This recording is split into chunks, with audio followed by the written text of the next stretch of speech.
जाम बैठे जाम बैठे जाम बैठे बिहारी लाल सवेरे दिल ते आऊंगे जाम बैठे बिहारी लाल सवेरे दिल ते आऊंगे मेरा छोड़ दे दुपट्टा नंद लाल सवेरे दिल ते आऊंगे मेरा छोड़ दे दुपट्टा नंद लाल सवेरे दिल ते आऊंगे सवेरे दिल ते आऊंगी सवेरे दिल ते आऊंगी सवेरे दिल ते आऊंगी सवेरे दिल ते आऊंगी मेरा छोड़ दे दुपट्टा नंद लाल सवेरे दिल ते आऊंगे मेरा छोड़ दे दुपट्टा नंद लाल सवेरे दिल ते आऊंगे मेरा छोड़ दे दुपट्टा नंद लाल सवेरे दिल ते आऊंगे मेरा छोड़ दे दुपट्टा नंद लाल मेरा छोड़ दे दुपट्टा नंद लाल सवेरे दिल ते आऊंगे मेरा छोड़ दे दुपट्टा नंद लाल सवेरे दिल ते आऊंगे जय राधे राधे राधे जय गिरधर गोपाला जय राधे राधे राधे जय गोपाला जय राधे राधे राधे जय गिरधर गोपाला जय राधे राधे राधे जय गिरधर गोपाला जय श्यामा श्यामा श्यामा जय जय नंद लाला श्यामा श्यामा श्यामा जय नंद लाला जय श्यामा श्यामा श्यामा जय जय नंद लाला श्यामा श्यामा श्यामा जय नंद लाला जय राधे राधे राधे जय गिरधर गोपाला जय राधे राधे राधे जय गिरधर गोपाला जय राधे राधे राधे जय गिरधर गोपाला जय राधे राधे राधे जय गिरधर गोपाला जय गिरधर गोपाला जय गिरधर गोपाला जय गिरधर गोपाला जय जय श्री राधे।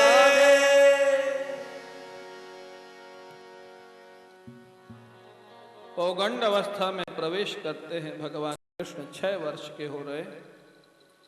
बाबा से कहा बाबा हम और बड़े हो गए हैं। बोले अब क्या करना है? बोले अब बच्चे नहीं चराएंगे, अब गैया चराएंगे, दूर दूर तक ले जाएंगे। हाँ? बच्चे थे तब बछड़े चराते थे, अब और बड़े हो गए।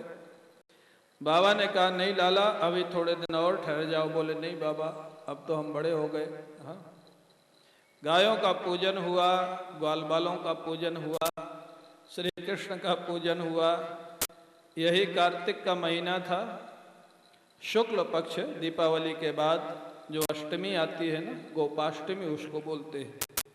उसी गोपाष्टमी से भगवान कृष्ण ने गोचारण प्रारंभ किया था। हाँ? बिना पादप त्राण के भगवान गायों को महाराज ले जाते थे जंगल में, अनेक प्रकार की लीलाएं करते थे ग्वाल बालों के साथ गोचारण करते हुए। एक दिन श्री दामा नाम के गोप ने बलराम जी से कहा राम राम महाबाहो कृष्ण दुष्ट निबर्हण। हे बलराम जी यहाँ से थोड़ी दूर पर ताड़ के बड़े सुंदर वृक्ष लगे हैं, फलों की सुगंध यहाँ तक आ रही है, हम लोगों का खाने का मन होता है। तो बलराम जी बोले तो खाओ, वन तो अपना है। बोले नहीं नहीं, इस वन में एक धेनुकासुर नाम का दैत्य रहता है, वो फलों को खाने नहीं देता है और ना स्वयं खाता है, फल वृक्ष से गिर के सड़ जाते हैं। हाँ? दैत्य लोग जो होते हैं ना, धेनुकासुर माने, धेनुकासुर गधे की आकृति में रहता था। और गधे की आकृति इसलिए बताई गई कि गधा पशुओं में सबसे ज्यादा बेवकूफ पशु है। हाँ? स्वामी जी एक दिन सुना रहे थे जगदीशपुरी जी की बात। हाँ, बोले गाड़ी से कार से कहीं जा रहे थे तो अब रास्ते में आ गए बैशाख नंदन। हाँ, बैशाख नंदन तो आप लोग समझ गए ना अभी। हाँ, अब महाराज वो तो रास्ता छोड़ने को तैयार नहीं, गाड़ी को ही रोकना पड़ा। स्वामी जी ने कहा तुम तो तुम ही हो, तुमसे इससे ज्यादा और क्या कहा जाए। अरे कोई दूसरा हो तो कहा तुम बड़े गधे हो, गधे को क्या कहा जाए। हाँ? बोले अब तुम ही हो। हाँ? तो महाराज सबसे ज्यादा जो मूर्ख पशु है वो गधा है। तो इस असुर को गधे की आकृति में क्यों बताया गया, यहाँ पर संकेत है, ये न तो फल खाता है न किसी को खाने देता है, फल सड़ जाते हैं। तो हमारे आपके बीच में अगर कोई ऐसा व्यक्ति है जो पैसा बहुत कमाता है न खाता है और न खाने देता है, वो कौन है? वही धेनुकासुर है महाराज। हाँ, यहाँ नहीं होगा, मैं आशा करता हूँ ऐसा कोई। लेकिन बहुत ऐसे व्यक्ति समाज में होते हैं जो दिन भर बैल के जैसे लगे रहेंगे कमाने में, न स्वयं खाएंगे, न भगवान के काम में लगाएंगे, न किसी को खाने देंगे महाराज। हाँ, वो धेनुकासुर है। ऐसे व्यक्ति का उद्धार तो सदगुरु ही करता है। बलराम जी आचार्य हैं, बलराम जी गए महाराज, उसके वृक्षों को हिलाया, ताड़ के वृक्षों को, फल गिरे, धेनुकासुर दौड़ा। वो तो उसकी ड्यूटी थी, न खाना है न खाने देना। बलराम जी को मारने के लिए पीछे के दोनों पैर उठाए, बलराम जी ने दोनों पैर पकड़ लिए, उठा करके आकाश में घुमाया और ताड़ के वृक्षों में ही दे पटका महाराज। ताड़ के वृक्ष भी गिर गए, धेनुकासुर का भी गोविंदाय नमो नमः हो गया, उद्धार हो गया महाराज। सब लोग बड़े प्रेम से फल खाए। फल खा करके जमुना जी के किनारे आकर के जमुना जल पिया। आज संयोग से वहीं पर पहुंच गए थे जहां काली नाग रहता था, उसी सरोवर का जल पी लिया गलती के कारण। अब महाराज आधे से ज्यादा ग्वाल बाल और गैया बेहोश हो गए और आधे से ज्यादा मृत हो गए। हाँ, भगवान ने अपनी संजीवनी शक्ति से सबको जीवित किया और निश्चित कर लिया, हमारी लीला में जो व्यवधान डालता है काली नाग, इसको यहाँ से बाहर निकालना पड़ेगा। हाँ, काली नाग है अभिमान, अभिमान। हाँ, अभिमान जहाँ आता है वहाँ भगवान की भक्ति में, लीला में व्यवधान पड़ता है। हाँ, भगवान कृष्ण अगले दिन जाते हैं, काली नाग जहाँ रहता था उसी सरोवर में। अभी भी वृंदावन में जो लोग परिक्रमा किए होंगे ना, और परिक्रमा में तो नहीं है, थोड़ा अलग है, सौभरी ऋषि का आश्रम है। आजकल उस गांव को सुनरख बोलते, सुनरख। वही सौभरी ऋषि जहाँ रहते थे। तो जमुना जी से लगा हुआ एक सरोवर है, जहाँ बाढ़ में जमुना जी का पानी उस सरोवर में आ जाता है, बरसात के अलावा जमुना जी उससे अलग हो जाती है। उसी सरोवर में काली नाग रहता था। काली नाग इतना विषैला था कि उस सरोवर का कोई जल पी ले तो जल पीने से ही मर जाता था, इतना विषैला। भगवान कृष्ण महाराज पहुंच गए एक दिन, कदम्ब के वृक्ष में चढ़ गए, कमर कशी बालों को समेटा, हाथों में थाप दी और कूद गए काली नाग के सरोवर में महाराज, काली नाग का उद्धार करने के लिए। ये जो गेंद ग्वाल बालों ने फेंक दी, भगवान को जाना पड़ा, ये कथा भागवत में नहीं है, ये कहीं बाहर से लोग कहते होंगे, जहाँ से भी कहते हो। भागवत में भगवान कृष्ण स्वयं अपनी इच्छा से सरोवर में कूद जाते, जोर जोर की लहरें उठने लग गई। महाराज काली नाग की जो पत्नियां थीं वो आ गई, भगवान कृष्ण को देख करके बड़ी प्रसन्न हुई। हाँ, बड़ी भक्त हृदय थी काली नाग की पत्नियां। उन्होंने निवेदन किया, लाला तू यहाँ से चला जा, हमारा पति अगर जाग गया तो तेरे को डस लेगा और तू बचेगा नहीं, तू चला जा यहाँ से। भगवान कृष्ण ने कहा मैं उसी के लिए तो आया हूँ, हाँ उसी को जगाने आया हूँ। और जोर जोर से पानी पीटने लग गए, काली नाग जग गया महाराज। जैसे जगा और जोर से फुंकार मारा। हाँ, मेरे घर के अंदर जीव गोस्वामी जी ने लिखा है कि काली नाग, आप लोग सब गांव के रहने वाले जानते हैं, काला सर्प का स्वभाव पानी में रहना नहीं। हाँ, पानी में पड़ जाए तो निकल जाएगा तैर के, लेकिन वो रहता नहीं है पानी में। पानी में तो पानी का सर्प रहता है। ये काली नाग पानी में कैसे रहता था? जीव गोस्वामी जी ने लिखा है कि इसमें इतनी शक्ति थी कि काली नाग उस सरोवर के अंदर जलमय दीवाल की रचना कर लिया था। जल, हाँ, जलीय दीवाल की रचना कर लिया था। उतना जगह खाली रहता था, पानी से खाली रहता था, जहां पर ये पड़ा रहता था महाराज। हाँ, जैसे मिट्टी की दीवार बनाते हैं ऐसे इसने जल की दीवार बना रखी थी। हाँ, वहां रहता था। ये तो काला सर्प रह नहीं सकता पानी में। विलक्षण शक्ति थी इसके पास। जैसे महाराज उसने सोचा मेरे घर में कौन आ गया, और फुफकारता हुआ गया, भगवान कृष्ण को 2-3 जगह डस लिया और लिपट गया पूरे शरीर में। भगवान कृष्ण बेहोशी के ही थोड़ा लीला करने लग गए, अभिनय करने लग गए। काली नाग लिपटा हुआ है, कभी जल से बाहर आ जाते हैं, कभी नीचे चले जाते हैं। सारे ग्वाल बाल गैया बछड़े महाराज जोर जोर से चिल्ला करके भगवान की ये दशा देख करके बेहोश होके गिर पड़े। नंद बाबा यशोदा मैया को अपशकुन हो रहे हैं, बलराम जी को लेकर के गए। भगवान की इस दशा देख करके नंद यशोदा सरोवर में प्रवेश करने लगे।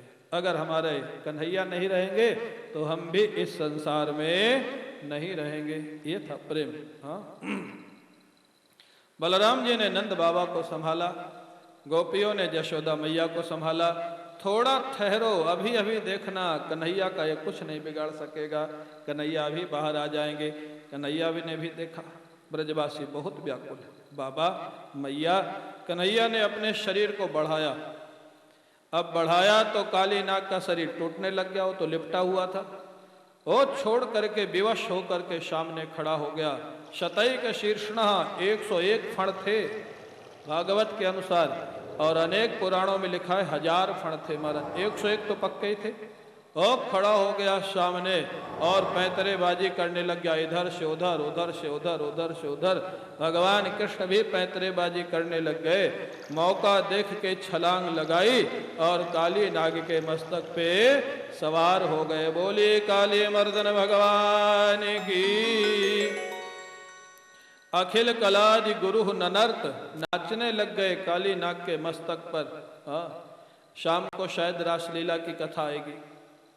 हमारे महाराज जी कहते थे, देखो भगवान ने पहले रासलीला नहीं की, पहले काली नाग के सिर पे नृत्य किया है। जो लोग प्रश्न करते हैं भगवान ने रासलीला क्यों की, हम क्यों नहीं कर सकते, तो पहले तुम भी काली नाग के सिर पे नाचो। नाचोगे काली नाग के सिर पे? अरे दिख जाए तो अपने ही नाचने लग जाओगे। काली नाग के सिर पे कहाँ से नाचोगे? महाराज, काली नाग के सिर पे पहले नृत्य किया भगवान कृष्ण ने। और कितनी देर नृत्य किया? ताल गति के साथ। क्या निर्भीकता से नृत्य कर रहे थे, लिखा है ताल गति के साथ नाचे महाराज। ताल गति कौन दे रहा था? बोले आकाश में देवता खड़े थे, धुंध भी बजा रहे थे ताल गति के साथ। ताता थे, ताता थे, ताता थे। अब महाराज अगर 100 फण भी मान के चले और एक फण को घायल करने में अगर 3 मिनट भी मान के चले, कम से कम 3 मिनट तो लगेगा ही। 300 मिनट तक नृत्य किया। 300 मिनट मतलब 5 घंटा। 5 घंटा। कल जो डांडिया कर रहे थे ना, एक डांडिया में ही, एक बधाई में ही पसीना आ गया था महाराज। भगवान कृष्ण 5 घंटे नृत्य किए, वो भी काली नाग के फण पे। प्रत्येक फण को घायल करते जा रहे थे। दूसरा उठाता, उस पे उछल के चढ़ जाते, उसको घायल कर देते। अंत में बेहोश हो गया काली नाग। तब नाग पत्नियां आती है, भगवान से प्रार्थना करती हैं। यहाँ पर जीव गोस्वामी जी ने एक प्रश्न खड़ा किया है। 5 घंटे तक भगवान नाचते रहे, नाग पत्नियां पहले ही क्यों नहीं आ गई? वहीं तो थी, पहले आके प्रार्थना कर लेती पति को बचाने के लिए। बोले नाग पत्नियां भी काली नाग के कारण परेशान थी। किसी को भी डस लेता था, किसी को भी परेशान करता था। उन्होंने देखा पहली बार आज इसको कोई दंड देने वाला मिला है, थोड़ा दंडित हो जाए तो उसके बाद प्रार्थना की जाएगी। नाग पत्नियां बड़ी धर्मात्मा थी और प्रार्थना में उन्होंने स्पष्ट कर दिया, वो काली नाग का पक्ष नहीं लेती, भगवान का पक्ष लेती। बड़ी सुंदर बात कहती। न्यायो हि दंडः कृत किल विशेषमिन् तवावतारः खल निग्रहाय रिपो सुतानामपि तुल्यदृष्टैः धत्सेदमं फलमेवानुशेषन्। महाराज आपने जो किया न्याय किया। काली नाग की पत्नियां कहती हैं आपने जो किया, इनको दंडित किया, न्याय किया, क्योंकि दुष्ट को दंडित करने के लिए आपका अवतार हुआ है। खल निग्रहाय, ये खल है, ये दुष्ट है। नाग पत्नियां बड़ी धर्मात्मा है महाराज। नाग पत्नियों ने एक बड़ा भावपूर्ण प्रश्न पूछ दिया भगवान से, प्रभु ये दुष्ट था, आपने इसको दंडित किया, ये तो बात समझ में आती है, लेकिन 5 घंटे तक आपके चरणों का स्पर्श इसको प्राप्त हुआ, जो कि बड़े बड़े संतों को प्राप्त नहीं होता। ये कैसे मिला, ये बात हमको समझ में नहीं आती है, क्योंकि इसने तो कोई पुण्य किया नहीं। वही जवाब जो गोस्वामी जी ने यही लिखा है, भाई प्रेम से जुड़ो तो भी भगवान मिलेंगे और दुश्मनी से जुड़ो तो भी मिलेंगे। दुश्मनी कर रहा था महाराज। नाग पत्नियां कहती कितना इसका भाग्य, 5 घंटे तक आपके चरणों का स्पर्श मिला इसको प्रभु, अब इसको आप छोड़ दीजिए। अगर थोड़ी देर आपने और नृत्य किया तो इसका गोविंदाय नमो नमः हो जाएगा। अब इसको कृपा करके छोड़ दीजिए, अब शायद ये सुधर जाएगा। बहुत पिटाई हुई है। बड़ा दुष्ट था, बड़ा अभिमानी था। भगवान उनकी प्रार्थना को सुन करके उछल करके नीचे आ गए।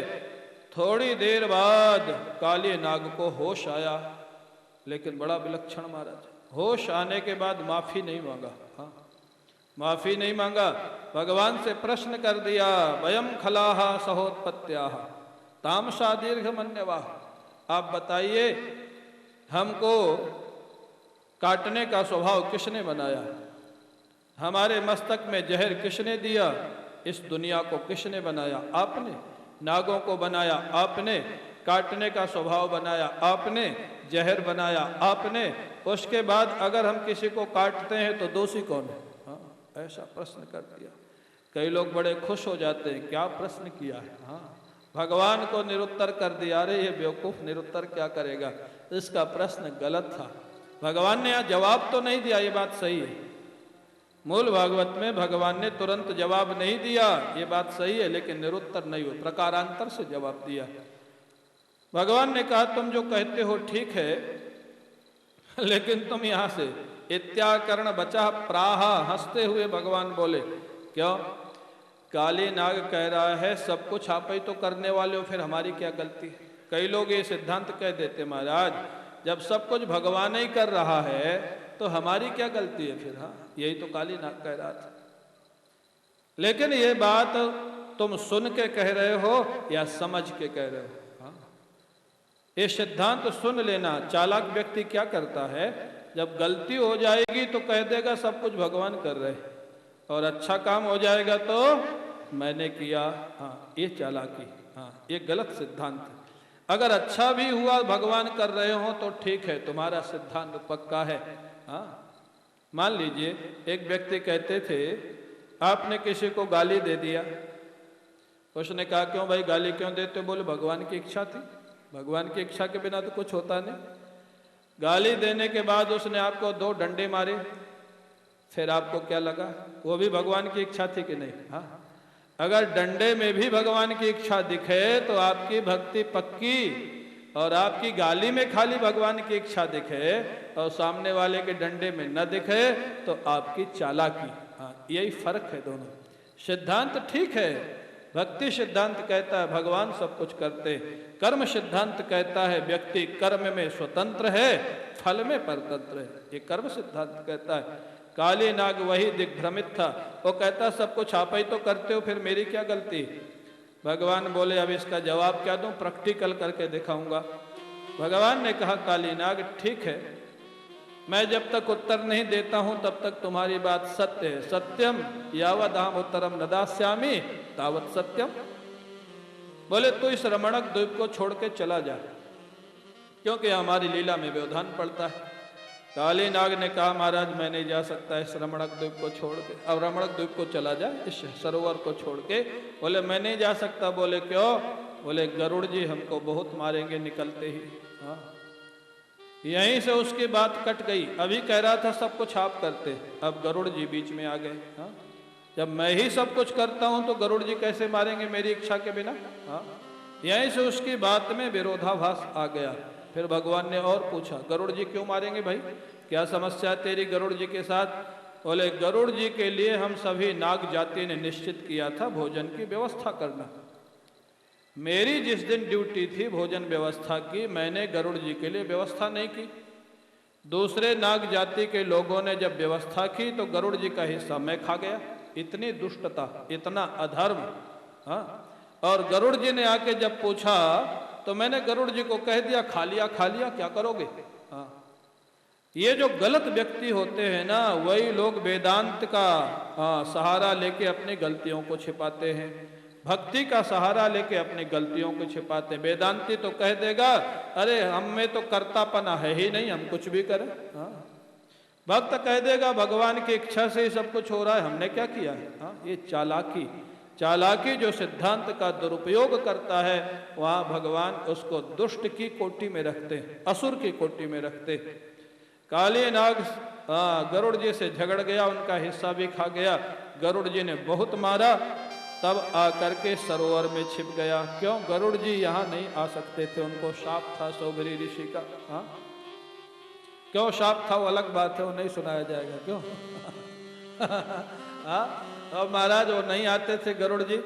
भगवान कृष्ण ने कहा, अब गरुड़ जी तुमको नहीं मारेंगे। बोले क्यों? बोले तुम्हारे मस्तक पर मैंने नृत्य किया है ना, मेरे चरण अंकित हो गए। कई काले सर्पों को आप लोगों ने देखा होगा, मैंने भी देखा, चरणवंशी जिनको बोलते हैं। चरण चिन्ह भगवान के अभी भी, कई जो कोबरा होते हैं ना, नाग, उनके अभी भी अंकित होते हैं भगवान के चरण। हाँ, अभी भी उस जाति में देखा जाता है। महाराज बोले मेरे चरण चिन्ह तेरे मस्तक पर अंकित हैं, अब तेरे को कोई गरुड़ जी मारने वाले नहीं है, क्योंकि मेरी छाप लग गई ना। ये जो वैष्णव संप्रदाय में छाप लगाई जाती है, हाँ, कहीं धनुष बाण की, कहीं त्रिशूल की, कहीं महाराज त्रिपुंड की, ऊर्ध्वपुंड की, ये छाप का अभिप्राय यही होता है, हम अब भगवान के महाराज टोली में शामिल हो गए, भगवान के भक्तों में शामिल हो गए। ये जो चंदन लगाते हैं, माला पहनते हैं, इसका उद्देश्य यही है कि अब हम भगवान के परिवार में शामिल हो गए। चिन्ह धारण करने का उद्देश्य है। आजकल किसी को कह दो माला हाथ में ले लो, तिलक लगा लो, अरे महाराज लोग हमको क्या कहेंगे। ऑफिस नहीं जा सकते माला पहन के, तिलक लगा करके। बाकी संप्रदाय के लोग कहीं भी चले जाते हैं। मैंने तो देखा है, अगर ट्रेन में समय हो जाए नमाज पढ़ने का तो वहीं बिछा के पढ़ना शुरू कर देते, प्लेटफार्म पर, ट्रेन में। हम लोगों को शर्म लगती अपना चिन्ह धारण करने के लिए। ये चिन्ह संकेत करता है कि हम किस भगवान के परिवार में शामिल हैं। त्रिपुंड लगाए हैं तो महाराज भगवान शंकर के साथ हैं, ऊर्ध्वपुंड लगाए हैं तो राम जी कृष्ण जी के साथ हैं, रुद्राक्ष पहने तो शिव जी के साथ, तुलसी माला पहने तो विष्णु भगवान के साथ। ये चिन्ह है। इसको बता दिया भगवान ने, तेरे सिर पर हमारे चरण चिन्ह बन गए, अब तेरे को गरुड़ जी नहीं मारेंगे। महाराज कालिये नाग ने भगवान का बहुत बड़ा पूजन किया, परिक्रमा की, और भगवान को प्रणाम करके रमणक द्वीप को चला जाता है। भगवान ने महाराज निकल करके बहुत सारे आभूषण लेकर के निकले, काली नाग ने दिया था। जैसे कालिये नाग के सरोवर से बाहर निकले, नंद बाबा, यशोदा मैया, ग्वाल बाल सब महाराज लिपट गए कन्हैया से। महाराज ऐसा लगा जैसे कोई महाराज मृत में प्राण आ गया हो, इतने प्रसन्न थे। सब लोग महाराज गले से लगाने लग गए, बहुत प्रेम से सब लोग वापस वृंदावन आ गए और बड़े प्रेम से निवास करने लग गए। इस समय का समय पूरा हो रहा है, आप लोग थोड़ा संकीर्तन करें और सायंकाल बाकी लीलाएं होंगी, भगवान की बड़ी सुंदर लीलाएं। वेणु गीत है, गिरिराज पूजा है, महाराष्ट्र की लीला की कथा है, आप लोग सायंकाल सुनेंगे। ओले वृंदावन विहारी लाल की जय जय श्री राधे। तांडव गति मुंडन पर, तांडव गति मुंडन पर, तांडव गति मुंडन पर, तांडव गति मुंडन पर, नृत्य बलमाली, नृत्य बलमाली, नृत्य बलमाली, नृत्य बलमाली, तांडव गति मुंडन पर, तांडव गति मुंडन पर, पम पम पम पग पटी कर पम पम पम पग पट गदा, पम पम पम फन नन पर, पम पम पम फन ननि पर, बिम बिम बिम बिलति करत, बिम बिम बिम बिलति करत, नाग बधू आली, तांडव गति मुंडन पर, तांडव गति मुंडन पर।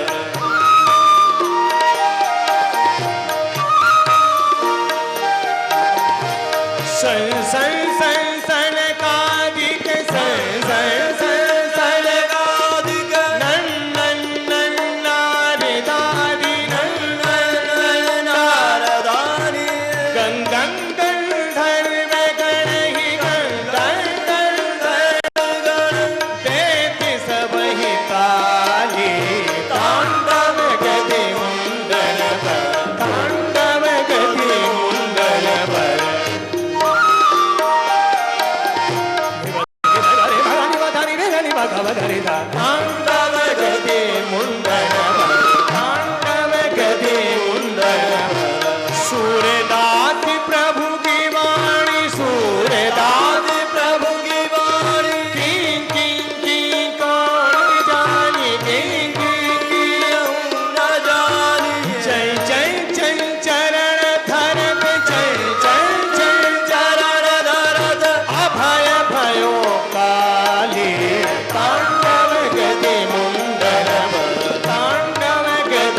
गरी बसा सानी बनी बगा बगा रे गरी रे गा बनी बगा बसा रे गा बनी बगा बसा रे गा बनी तानु तांडव गति मुंडन तांडव गति मुंडन तांडव गति मुंडन तांडव मुंडन मुंडन बनते बनमाली बनमाली तांडव तांडव तांडव तांडव